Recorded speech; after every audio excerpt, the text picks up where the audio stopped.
সম্মানিত ওলামা, হুফাজ, কুররা, মুফাসসিরিন, উদাবা, স্নেহাশীষ ছাত্রবৃন্দ, সম্মানিত অতিথিবৃন্দ, এই সুবর্ণ মুহূর্তের পরিদর্শক, সর্বস্তরের শ্রোতা ভাইরা,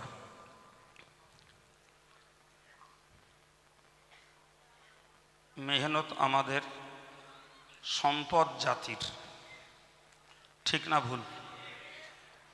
দান আপনাদের, ঠিক না ভুল? তাহলে কারো দান, কারো মেহনত সম্পদ জাতির। এরা আজ অবধি যারা জামিয়া থেকে ফারেগ হয়েছে, আমার জানা মতে আলহামদুলিল্লাহ কেউ বসে নেই। আমার আব্বার কথা বলতে হয়, ইলমে দ্বীন শিক্ষা করে যারা আদর্শ বজায় রাখে, এটা কলা গাছের তেড়ির মতো। উনি একদম চেশুড়ে ভাষায় বোঝানোর জন্য বলতেন, কলা গাছ পোতা হয় একটা, তেড় ছাড়তে ছাড়তে সীমানা ছাড়িয়ে অন্যত্র চলে যায়। সুবহানাল্লাহ বলেন। আজকের যে সম্পদ আপনাদের দানে, আমাদের মেহনতে তৈরি হয়েছে, বিগত দিনের যারা, তারা দেশব্যাপী ছড়িয়েছে। গত বছর রমজান মাসে হাওড়া হুগলিতে মসজিদে তারাবি খতম পড়েছে 165টা মসজিদে, শুধু হাওড়া হুগলিতে। যাদের কাছে অল ইন্ডিয়া সুন্নতুল জামাত সমালোচিত, কাইয়ুম সাহেব সমালোচিত, মাতিন সাহেব, রজব আলী সাহেব সমালোচিত, অথচ তাদের প্রোডাকশান উপভোগ করছে আমাদের অনেক নাচেনা ভাইরা। এটা আমাদের জন্য আনন্দ, ঠিক না ভুল? আমাদের চিনতে হবে না, আমাদের উৎপাদনের ফল তারা ভোগ করুক, এতে আমরা খুশি। এই যে ছেলেরা দাঁড়িয়ে আছে, এরা এখনো জামিয়া থেকে ফারেক সার্টিফিকেট পায়নি। সার্টিফিকেট রেডি আছে, কিন্তু আমি সিগনেচার ছাড়া সার্টিফিকেট দেই না। অফিসিয়াল রেজিস্টারে সিগনেচার করে সার্টিফিকেট নিতে হয়, যার জন্য এখানে দেই না আমি। যাই হোক, তো ইতিমধ্যেই এই রানিং অবস্থায় অনেক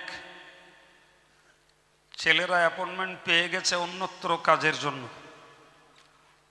আর অনেকে অ্যাপয়েন্টমেন্ট পাওয়ার জন্য রিজার্ভে আছে। শুধু আজকের অনুষ্ঠান পার হলে আমি আবার স্ক্রুটনি করব, কাদেরকে কোথায় দেওয়া যাবে, সে চিন্তা আল্লাহর মেহেরবানি রাখা আছে। তো আমাকে এই মুহূর্তে ডাকা হয়েছে এদের উদ্দেশ্যে কিছু উপদেশমূলক কথা বলার জন্য। এতক্ষণ যেটা বললাম সেটা আপনাদের তৃপ্তির জন্য। উপদেশ নিশ্চয়ই দিতে এদের কম করা নেই, কি মনে হয় আপনাদের? আজকে সকালেও 1 ঘন্টা উপদেশ দিয়েছি আমার শিক্ষকদের উপস্থিতিতে, আজ সকালেও। সুতরাং উপদেশ এদের কম দেওয়া নেই। এরপরেও আজকের উপদেশ একটা গুরুত্বপূর্ণ মুহূর্তের উপদেশ, ঠিক না ভাই? তবে এই গুরুত্বপূর্ণ মুহূর্তে জামিয়ার কমিটির সদস্য, শিক্ষক সকলের পক্ষ থেকে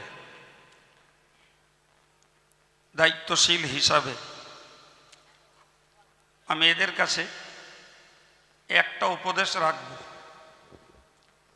সেটি হলো শুকরিয়া আদায় করা। প্রথমত, যে আল্লাহ তাদেরকে ইলমে দ্বীনে সম্বোধিত করেছেন, হাফেজ, কারি, মৌলানা, মুফতি, মুহাদ্দিস, মুফাসসির, আদিব, সর্বাগ্রে এই আল্লাহ পাকের শুকরিয়া সারা জীবন এদের জন্য আদায় করা একান্ত আবশ্যক। দ্বিতীয়ত বলতে হয়, তাদের আব্বা মা কে কতটা শিক্ষিত শিক্ষিতা আমার জানা নেই। এই যত ছাত্র আজকের সম্মানিত হচ্ছে, এদের অধিকাংশ আব্বারা আমার কাছে পরিচিত নন। হয়তো তারা কখনো এসেছেন, আমার সঙ্গে সাক্ষাৎ হয়নি। আবার কেউ এসেছেন, সাক্ষাৎ করেছেন, কার গার্জিয়ান পরিচয় দেননি। এখানে তো অফিস খোলা থাকলে আলহামদুলিল্লাহ লোকের অভাব নেই। যতক্ষণ অফিস খোলা ততক্ষণ লোক আছে। ফলে কে যে গার্জিয়ান আর কে যে অন্য কাজে এসছেন সব আমার পক্ষে জানাও সম্ভব হয় না। তো যাই হোক, সেই বাপমাগুলো শিক্ষিত কে শিক্ষিতা নয় আমার জানার বাইরে সব। তারপরেও বলবো, যারা যে গুণ সম্পন্নই হন, দেশে অন্য শিক্ষা ব্যবস্থার অভাব নেই, তারপরেও তারা আমাদের মতো ওলামায়ে দ্বীনদের কথা শুনে উদ্বুদ্ধ হয়ে বাচ্চাদেরকে ইলমে দ্বীনের পথে তারা দিয়ে শিক্ষার একটা পর্যায়ে পৌঁছে দিয়েছে। তবে এই হাফেজ থেকে শুরু করে মুফতি আর আদিব যারা পড়েছে, এদেরও এখনো ক্লাস আছে এখানে।